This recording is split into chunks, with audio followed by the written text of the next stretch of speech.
नमस्कार, DT news मराठीच्या या प्राईम टाईम बुलेटिनमध्ये आपलं सगळ्यांचं पुन्हा एकदा मनपूर्वक स्वागत आहे। मी आहे विलास झाडे। आयुष्यामध्ये काही अशी माणसे असतात ज्यांची नुसती आठवण झाली की डोळे भरून येतात। त्यापैकीच एक असलेले तुकाराम बाबारावजी आढे किनवट तालुक्यातील डोंगराळ भाग असलेल्या निराळा तांडा येथील ते निवासी होते। शून्यातून विश्व कसं निर्माण केलं जातं हे त्यांचं जीवन चरित्र बघितल्यानंतर आपल्याला लक्षात येईल।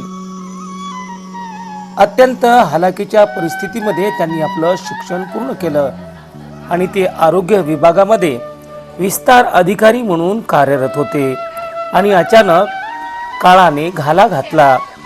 त्यांच्या चारही मुलांना त्यांनी कायद्याचं पदवीधर बनविलं, संस्कार संपन्न कुटुंब बनविलं। आज चारही मुले आपापल्या क्षेत्रामध्ये नाव कमीत आहेत, पण तुकारामजी आज आपल्यामध्ये नाहीत। त्यांचं हे द्वितीय पुण्यस्मरण आहे। त्यांच्या मुलांनी ते ज्या शेतात राबले त्याच ठिकाणी त्यांच्या मुलांनी सुंदर असं स्मृतिस्थळ बनविलं आहे।